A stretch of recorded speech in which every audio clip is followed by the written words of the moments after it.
नाम जप, सब कुछ इसी से प्राप्त हो जाएगा, विश्वास कर लीजिए।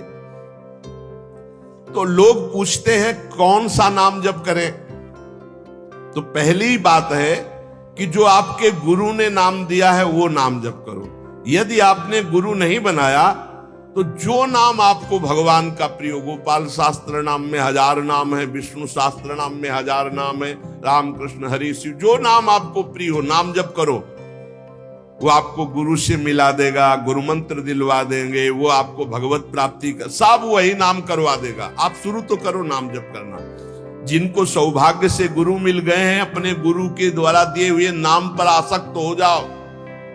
और मन का एक स्वभाव है, ये बगल में कुछ लेके चलने का स्वभाव है, गुरु से हटकर कुछ लेके चलने का। ये स्तोत्र ले लें, ये नाम ले लें, ये इसका स्वभाव है। इसी स्वभाव को हटाना है। गुरु ने कहा राम तो राम, गुरु ने कहा राधा तो राधा जीवन, उसी से आप देख लेना सब कुछ प्राप्त हो जाएगा। नाम की बड़ी महिमा है। विभिन्न ग्रंथों में भगवान के विभिन्न नामों को गाया गया है। जो तुम्हें नाम प्रिय लगे या जो गुरुदेव ने दिया है। 38 शास्त्र नाम तो हमारे पास है। भाई जी महाराज से हनुमान प्रसाद पोद्दार जी कहते 38 शास्त्र नाम तो हमारे पास है, 38 सहस्त्र नाम। और भगवान के अनंत नाम हैं। सभी भगवान के नाम समान बलशाली हैं, पर विशेषता होती गुरु प्रदत्त नाम में। जैसे गोस्वामी जी को राम नाम सर्वोपरि, चैतन्य महाप्रभु कृष्ण नाम सर्वोपरि, हरिवंश महाप्रभु राधा नाम सर्वोपरि, कोई हर्ज नहीं। उसी एक परम तत्व के अनेकों नाम हैं, जिसको जो प्रिय लगे खूब पकड़ लो उस नाम को, जोर से बार बार उसे जपो। राधा राधा राधा राधा राधा, अब 2 घंटा जपा, इसके बाद दे दिया पूरे विश्व को, धन्य हो जाए हमारा विश्व, हो गया। क्योंकि आपका भजन उतना जाकर समाज को सुख पहुंचाएगा। इसलिए गुरु मुख से ही नाम जपना चाहिए। अगर नहीं है तो आप देख लो, कोई न कोई संत के मुख से वो नाम तो निकला ही है। राम कृष्ण हरि, जो भाई जी महाराज कह रहे हैं 38 शास्त्र नाम तो हमारे पास रखे हुए। तो जो भगवान का नाम निरंतर रटते हैं उनमें दिव्य शक्ति जागृत हो जाती। जैसे 2 लकड़ियों के बार बार घर्षण से अग्नि उत्पन्न हो जाती, शक्ति देखो ना। 2 पत्थरों को आप रगड़िए तो उनमें चिंगारी पैदा हो जाएगी। तो दिव्य चिदानंद में नाम जब हमारी जिह्वा पे रगड़ होती है तो उसमें ऐसी महान शक्ति जागृत होती। ज्ञान भक्ति वैराग्य विपत्ति दुख का नाश सब। देखो गोस्वामी जी सरल भाषा में कह रहे हैं, राम नाम मणि दीप धरि, जीह देहरी द्वार, तुलसी भीतर बाहरहु, जो चाहस उजियार। यदि हृदय में और जगत में भी लोक में मंगल चाहते हो तो अपनी जिह्वा रूपी देहरी पर, जो भीतर और बाहर दोनों को मंगल करेगी, नाम विराजमान कर लो। गोस्वामी जी को प्राण प्रिय है 2 अक्षर राम, ऐसे प्राण प्रिय है हमारा 2 अक्षर राधा। जिह्वा पे विराजमान कर लो, लोक परलोक सब मंगल को प्राप्त हो जाएगा।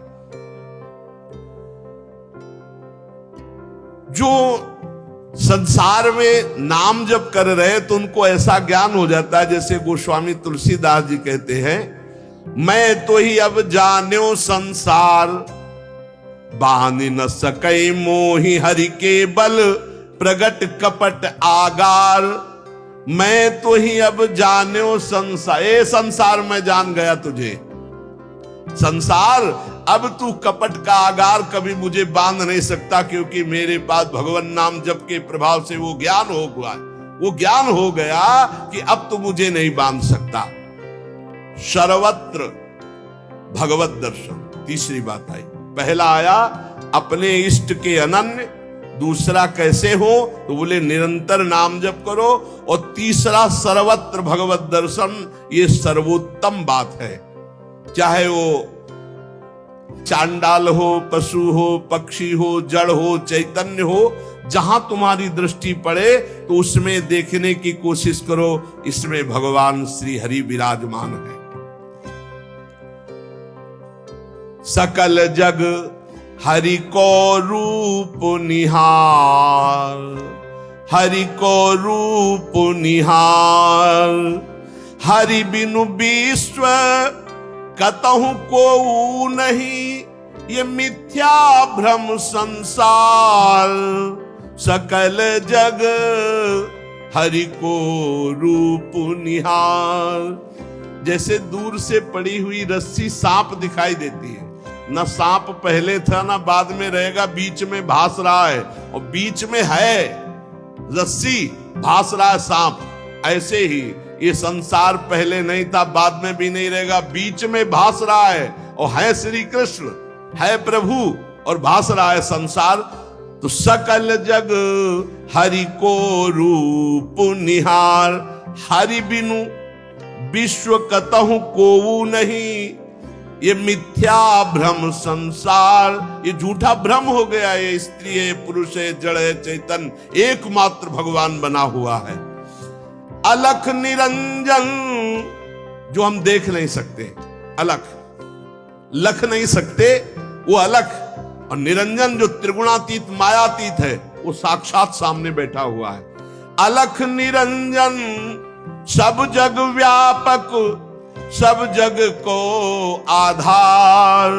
सकल जग हरि को रूप निहार। अब गूढ़ बात, नहीं आधार नहीं को हरिमा।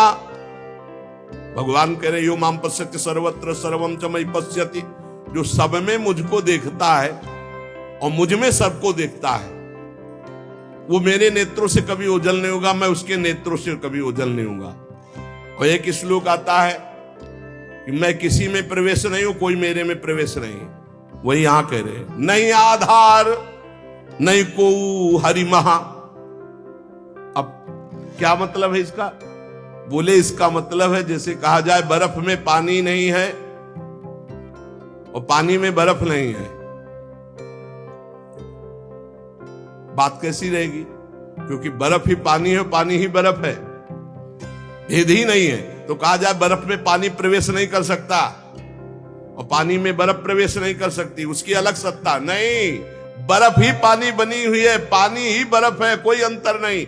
तो कह रहे कि नहीं आधार। बोले कैसी बात कर रहे हो? बोले इसलिए कह रहा हूं कि वही है, दूसरा कोई है नहीं। प्रभु किसी में प्रवेश नहीं करते क्योंकि प्रभु ही है पहले से, तो किसी में प्रवेश करे? और कोई प्रभु में प्रवेश नहीं कर सकता क्योंकि कोई है ही नहीं, प्रभु ही है। यह रहस्य रघुनाथ कर बेगी न जाने कोई, और जो जाने रघुपति कृपा तो सपने मोह न हो।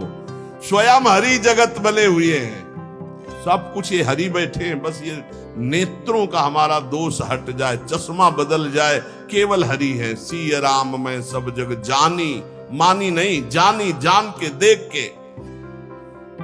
अति समीप अति दूर अनोखे, जग मा जग के पार। अति समीप, भगवान कितने समीप है? आपके समीप इतने कि उनसे ज्यादा कोई समीप नहीं है, बहुत नजदीक है। बहिरंतस्य भूतानाम अचरम चरमेव च, सूक्ष्मात् तद विज्ञेयम दूरस्थम चान्तिके च तत्। इतने नजदीक है कि अपने आप से भी नजदीक हरि है, अपने आप से। आप अभी अपने को शरीर मान रहे हैं या मन मान रहे हैं या स्वभाव मान रहे हैं, स्थूल सूक्ष्म कारण तीनों से नजदीक भगवान है। अति समीप, और इतने दूर हैं कि जन्म जन्म लग जाएंगे खोजते हुए, मिलना बहुत कठिन है। क्यों? क्योंकि बाहर खोजने से नहीं मिलेंगे, अंदर डूबने से मिलते हैं। अंदर जो लौट कर डूब गया वो पा गया हीरा, और जो बाहर चाबी घर में खो गए हैं और बाहर जंगल में पूरा जीवन ढूंढो, मिलेंगे क्या? घर में लौटो तो सर्वात्मना न विसृजेत बहिरिंद्रियाणि अंतश्चर। अंतर में आओ, बहिर्मुख बात छोड़ो, अंतर्मुख हो करके एक चरण दास चित्त मनंते से अकेले अंदर घुसो।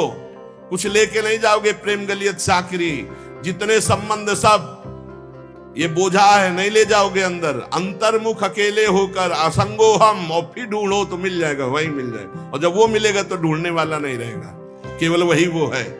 ये रहस्य, जानत तुम्हें तुम्हें हो जाई। अति समीप अति दूर अनोखे, जग महा जगते पार, जग महा जगते पार।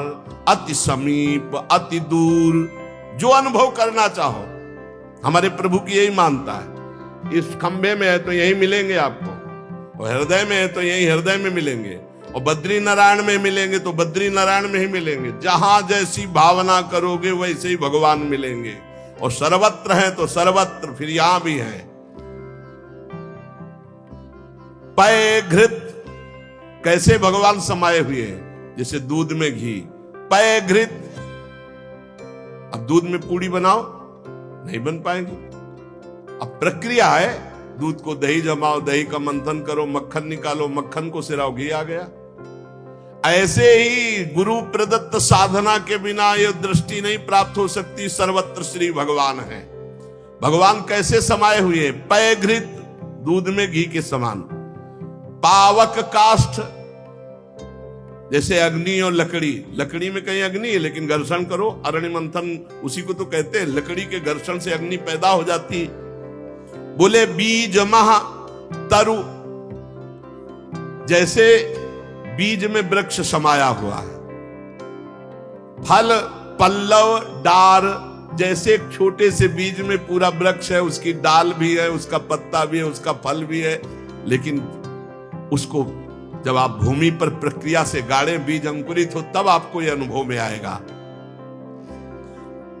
तिमि हरि व्यापक अखिल विश्व महा, आनंद पूर्ण अपार।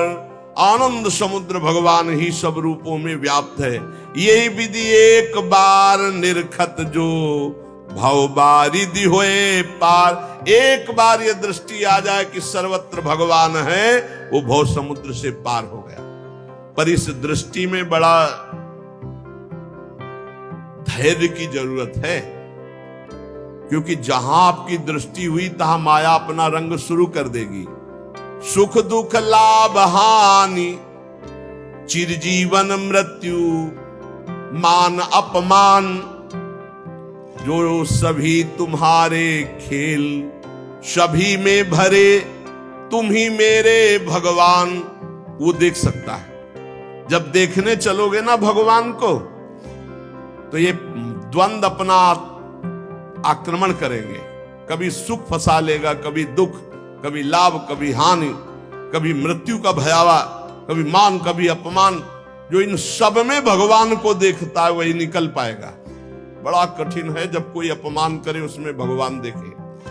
बड़ा कठिन है जब कोई मारने आवे, कोई कहे आओ भगवान मार दे आके। ऐसा बड़ा कठिन है। कोई हमें गाली दे, हानि करे, तिरस्कार करे, हम उसमें भगवान देखें, लेकिन है भगवान। बहुत कठिन है।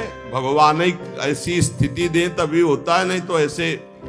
अब नामदेव जी ने जब कुत्ते में भगवान को देख लिया, भूत में भगवान को देख लिया, तो एक भगवान से सख्य भाव से बात करने लगे। एक दिन कहा, विठ्ठल भगवान, पांडुरंगा, आपकी कृपा से अब मैं सब में आपको पहचान लेता हूं। भगवान ने कहा सही।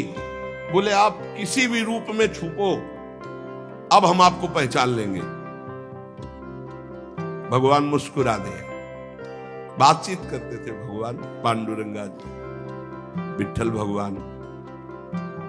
थोड़ी देर में विचार आया कि मंदिर में बैठ के भजन करने से बड़ी भीड़ हो रही, लोग आ जा रहे हैं, विक्षेप पड़ता, मंदिर के पीछे चलते हैं। अभी तक विचार नहीं आया था। अब मंदिर के पीछे जाके जो भजन में लगे, कीर्तन में, सो देखा कि 10 बच्चे आ गए, कबड्डी खेलने लगे। यहां बड़ा विक्षेप, चलो नदी किनारे चलते हैं। तो नदी किनारे जाकर कीर्तन करने लगे। अभी कीर्तन शुरू ही हुआ था कि वहां बैलगाड़ी से तंबू कनात उतरने लगी, हो हल्ला शुरू हो गया। उनके नजदीक दूर से गए, बोले यहां भजन करने आए थे, यहां भी उपद्रव शुरू किया। तो उसकी पत्नी गड़ासा लेके निकली। बोले हम भोजन की व्यवस्था भगवान ने कर दी है, मिल गया है, काट के अभी हम बनाते हैं, हम सब लोग खाते हैं। नामदेव जी ने कहा यहाँ तो मरने वाला प्रोग्राम शुरू हो गया, ये कौन लोग है जो हमें काट के खाएंगे? गड़ासा लेके दौड़ी नामदेव जी की तरफ। पति ने कहा तुम चिंता मत करो, दूसरा गड़ासा लेके वो दौड़े। अब वो नामदेव जी ने भजन तो फिर भी हो जाएगा जो जिंदा रहेंगे, और भागे मंदिर की तरफ, और सांस, और जैसे जैसे भागते पीछे से पकड़ पकड़ अब पकड़ा पर। जब नगर में प्रवेश किया तो वहां देखा कि कोई ने, फिर मंदिर में गया, कहा हाँ। विठल भगवान ने कहा क्या हो गया? बोले प्रभु बस 5 मिनट अगर हम चूक जाते। भगवान ने कहा क्या हो गया? बोले प्रभु ऐसा ऐसा घटना घटी, पता नहीं किस देश के वो लोग थे कि वो कह रहे थे लाओ काट के खाते हैं, और वो दौड़ पड़ी उनकी पत्नी। फिर वही बोले पहचाने नहीं क्या? बोले प्रभु पहचानना क्या है, वहां इतना बड़ा गड़ासा ले।